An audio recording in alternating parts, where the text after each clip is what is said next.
अब मिलेगी सभी को सरकारी जॉब। विजिट कीजिए अभी रोजगार-की-खोज.com।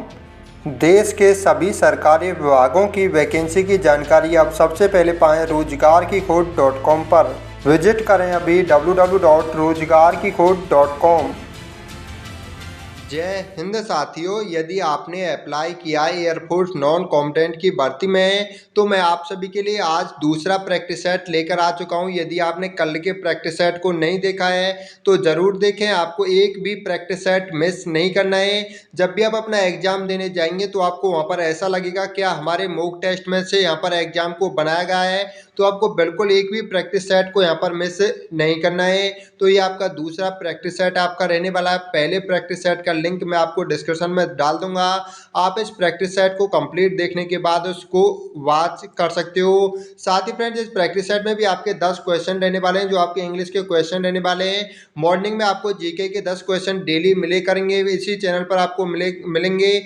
अभी देखिए फ्रेंड्स, आपको इनमें से बताना है, वीडियो के एंड में आपको कंप्लीट वीडियो को वॉच करना है। उसके बाद आपको बताना होगा कि आपने 10 में से आपके 10 क्वेश्चन रहने वाले हैं, 10 क्वेश्चन में से आपने कितने सही किए, कितने रॉन्ग किए। आपका 10 नंबर का आप ये पेपर समझ सकते हो। आपके 10 क्वेश्चन आपको यहाँ पर देखने को मिलने वाले हैं।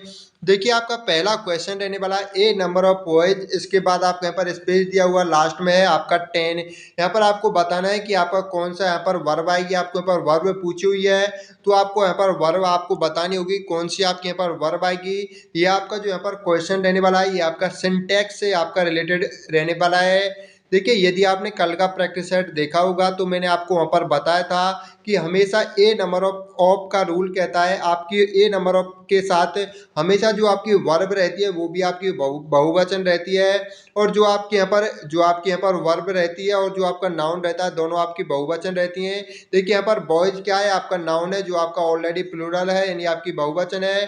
तो यहाँ पर आपकी बहुवचन ही वर्ब का प्रयोग किया जाएगा। आपकी इज क्या है, सिंगुलर है, हैज भी सिंगुलर है। तो आपकी आर क्या है, बहुवचन है, प्लूरल है। तो आपका यहाँ पर क्या, आपका कौन सा आपका ऑप्शन राइट ऑप्शन हो जाएगा। आपका यहाँ पर आर है, जो आपका बी ऑप्शन है वो आपका राइट ऑप्शन हो जाएगा। हमेशा आपको याद रखना है, जब भी आपको किसी सेंटेंस की शुरुआत ए नंबर ऑफ से होती दिखे तो उसमें आपको देखना होगा कि आपका जो नाउन है वो भी आपका बहुवचन रहना चाहिए, और जो आपकी वर्ब है वो भी आपकी बहुवचन ही रहनी चाहिए। इसके बाद चलते हैं आपके सेकंड क्वेश्चन तरफ। देखिए, सेकंड क्वेश्चन जो आपका रहने वाला है, ये आपका प्रपोजिशन से रिलेटेड आपका क्वेश्चन रहने वाला है। आपको बताना है कि इनमें से आपका कौन सा जो ऑप्शन है वो आपका राइट ऑप्शन है। देखिए, आपको यहाँ पर सी इज रिलेटेड के बाद आपका किस प्रपोजिशन का उपयोग किया जाता है, उसके बाद आपका हिम लिखा हुआ है। रिलेटेड है जो आपका एक फिक्स प्रपोजिशन है, तो हमेशा आपको याद रखना है, हमेशा जो रिलेटेड के साथ या तो आपका एट का उपयोग होता है या आपका टू का उपयोग होता है। ये हमेशा आपको याद रखना है, ये आपका फिक्स रहता है रिलेटेड के बाद है। तो यहाँ पर जो आपका प्रयोग है वो आपका सेंटेंस पर डिपेंड करता है। जैसे आपका कोई टू वाला से आपका एट वाला कोई सेंटेंस आएगा तो मैं आपको बता दूंगा क्यों एट का उपयोग होता है, क्यों टू का उपयोग होता है। बस यहाँ पर आप इतना समझ जाएं, जो आपका रिलेटेड के बाद यहाँ पर आपका टू का ऑप्शन, यहाँ पर जो आपका टू आएगा, आपका जो सी वाला ऑप्शन है वो बिल्कुल आपका करेक्ट यहाँ पर ऑप्शन है। देखिए, अभी हम आ चुके हैं यहाँ पर थर्ड क्वेश्चन की तरफ। जो आपका क्वेश्चन है ये आपका डायरेक्ट इनडायरेक्ट से रिलेटेड रहने वाला है। Ram said to Mohan comma inverted comma what do you want. देखिए, ये आपका इंटरगेटिव यहाँ पर सेंटेंस रहने वाला है। तो आपको ध्यान से सबसे पहले आपको माइंड में सोच लेना है कि इनमें से आपका कौन सा आपका करेक्ट आंसर रहने वाला है। देखिए, मैंने आपको बताया था जब भी आपका सेड टू आए तो सेड टू को देखिए, जब आपका सेंटेंस हो अफर्मेटिव सकारात्मक वाक्य हो तो सेड टू को टोल्ड में बदल दिया जाता है।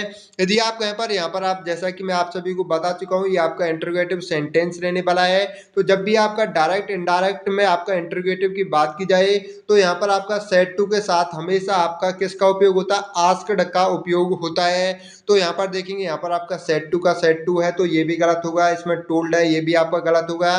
तो यहाँ पर आपका सी वाला ऑप्शन बिल्कुल राइट ऑप्शन है। देखिए, यहाँ पर आपका राम की जगह राम लिखा हुआ है, सेड टू को किस में बदल दिया जाता है, आस्क्ड में वो बदल दिया जाता है। मोहन की जगह पर यहाँ पर मोहन है।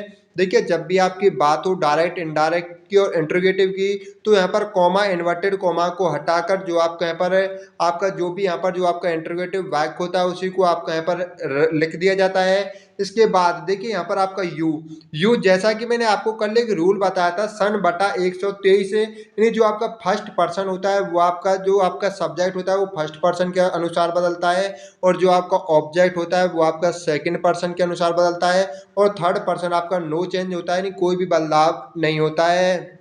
जैसा कि आप सभी जानते होंगे यू आपका सेकंड पर्सन है, तो सेकंड पर्सन को किसके अनुसार बदला जाएगा, आपका ऑब्जेक्ट के अनुसार बदला जाएगा। ऑब्जेक्ट क्या है, इसमें मोहन है, तो यहाँ पर क्या लिख गया, ही लिख गया। और आप जैसा कि आप सभी जानते हो ये आपका कौन सा सेंटेंस है, ये आपका प्रेजेंट इंडेफिनिट है। प्रेजेंट इंडेफिनिट को जब भी आप बनाते हैं आपका इनडायरेक्ट में, तो प्रेजेंट इंडेफिनिट को चेंज कर दिया जाता है यहाँ पर आपका पास्ट इंडेफिनिट में। तो आपका क्या हुआ है, आपकी जो वांट की सेकंड फॉर्म है वो क्या वांटेड है, तो आप यहाँ पर वांटेड आ गया।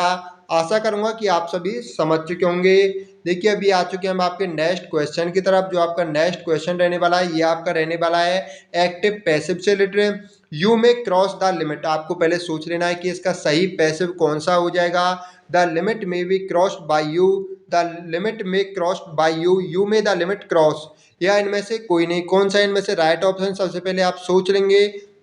देखिए फ्रेंड्स इनमें से आपका जो राइट ऑप्शन रहने वाला है, सबसे पहले मैं आप सभी को बताना चाहूँगा, आप जब भी यहाँ पर एक्टिव पैसेज की बात हो तो आपका जो यहाँ पर ऑब्जेक्ट होता है इसको सब्जेक्ट बना दिया जाता है, और जो आपका सब्जेक्ट होता है उसको ऑब्जेक्ट बना दिया जाता है। यहाँ पर सबसे पहले जो आपका द लिमिट है, द लिमिट को आपका बना दिया जाएगा सब्जेक्ट, तो यहाँ पर भी द लिमिट को सब्जेक्ट बनाया गया, यहाँ पर भी बनाया गया। जो आपका ये वाला ऑप्शन है, सी वाला ऑप्शन है, वैसे ही आपका रॉन्ग हो जाता है। देखिए फ्रेंड जब भी आपको सेंटेंस में मे का उपयोग, देखिए मे आपकी वर्ब हो तो मे के बाद हमेशा बी का उपयोग होता है, ये आपको याद रखना है। जब भी आप एक्टिव से पैसिव बनाएंगे तो मे के बाद हमेशा बी का उपयोग होता है, ये आपको याद रखना है, इंपॉर्टेंट है। तो आपका इनमें से जो राइट ऑप्शन है वो आपका हो जाएगा ए वाला option, right option. May be cross का हो जाएगा आपका क्रॉस्ड बाय यू। आपका यहाँ पर जैसा कि आप सभी जानते हो जब भी आपका यहाँ पर सब्जेक्ट को ऑब्जेक्ट बनाते हैं तो आपका जो यहाँ पर आपका उससे पहले बाई का उपयोग किया जाता है। देखिए अभी चलते हैं आपका नेक्स्ट क्वेश्चन तरफ। जो आपका नेक्स्ट क्वेश्चन रहने वाला है ये आपका सिनोनिम से रिलेटेड रहने वाला है। यहाँ पर आपको बैरन का आप सभी को BARREN बैरन का आपको यहाँ पर सिनोनिम से यानी पर्यायवाची आपसे पूछा हुआ है। अनफॉर्चुनेट, अनप्रोडक्टिव, पुअर या नन ऑफ दीज, इनमें से कोई नहीं। आपको सबसे पहले सोच लेना है और आपको अपने माइंड में फिट बैठा लेना होगा। देखिए आपको बैरन भाई इसका मतलब होता है आपका बंजर भूमि, बंजर आप समझ सकते हो, या अनउपजाऊ यानी कोई बिना मतलब की कोई भी वस्तु कोई भी चीज। बैरन का मतलब होता है आपका वैसे बंजर अनुपयोगी। देखिए अनफॉर्चुनेट का मतलब होता है आपका कोई भी काम ऐसे असमंजस हो जाए तो उसको कहते हैं अनफॉर्चुनेट। लेकिन अनप्रोडक्टिव यानी ऐसी कोई चीज जिसका कोई भी प्रोडक्शन ना हो, तो इसका जो आपका राइट ऑप्शन है वो आपका हो जाएगा बी वाला ऑप्शन, राइट ऑप्शन। पुअर माने गरीब होता है, ये आपका वैसे ही नहीं है। तो आपका इसका जो राइट ऑप्शन हो जाएगा बैरन का वो हो जाएगा अनप्रोडक्टिव। आपका यहाँ पर बी वाला ऑप्शन बिल्कुल राइट ऑप्शन है। अभी देखिए हम आ चुके हैं सिनोनिम्स की तरफ। आपका जो 6 नंबर क्वेश्चन आपका रहने वाला है इसमें आपका वैकेंट का आपसे यहाँ पर सिनोनिम्स आपसे पूछा हुआ है, तो आप अपने माइंड में सोच लेंगे। आपका वैकेंट माने फ्रेंड देखिए होता है आपका यहाँ पर होता है आपका भरा हुआ, यानी आपका यहाँ पर वैकेंट, सॉरी वैकेंट का मतलब होता है आपका खाली। आपको तो यहाँ पर ऐसा कोई भी सेंट आपको ऐसी कोई मीनिंग यहाँ पर देखनी होगी जो आपको दी हुई है जिसके माने हुआ होता है आपका भरा हुआ। देखिए फील्ड, फील्ड माने भी आपका वैसे भरा हुआ होता है। ऑक्यूपाइड और ऑर्डिनरी मान साधारण होता है।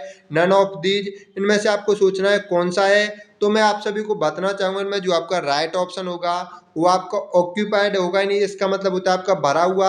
लेकिन यदि आपको ये नहीं दिखाई दे, कभी भी आपसे एंटोनिम्स पूछा जाए तो यहाँ पर फील्ड भी आपका राइट ऑप्शन हो जाएगा।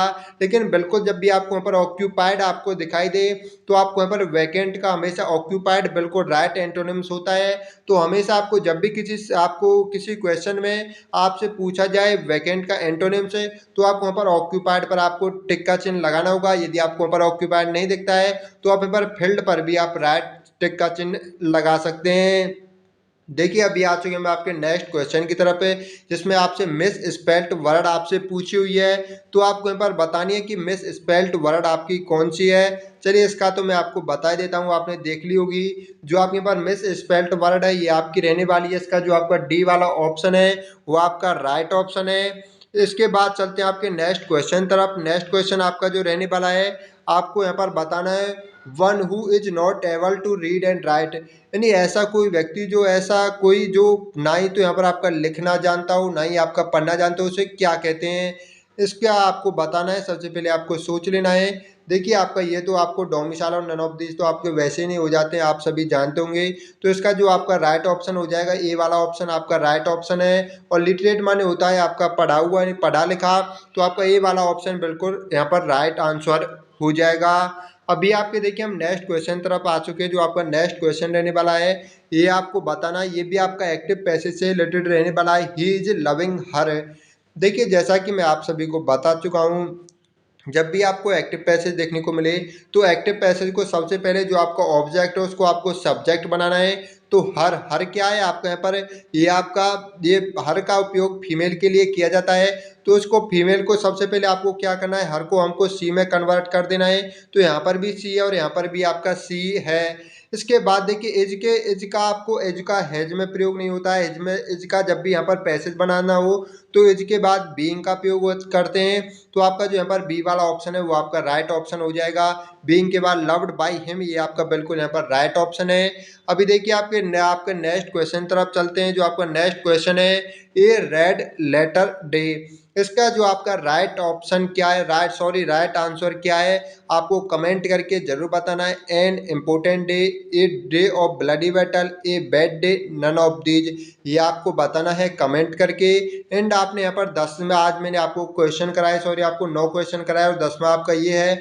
आपको कमेंट करके जरूर बताना है कि आपने 10 में से टोटल आपने कितने नंबर ऑफ आपके यहाँ पर आपके कितने मार्क्स आए हैं, या आपको कितने अंक आपने प्राप्त किए हैं, ये आपको कमेंट करके बताना है। यदि आप अच्छे मार्क यहाँ पर लाते हो, अच्छे अंक लाते हो, तो मैं आपका धीरे धीरे यहाँ पर जो आपका मॉक टेस्ट का आपका लेवल बढ़ाता हुआ चलूँगा।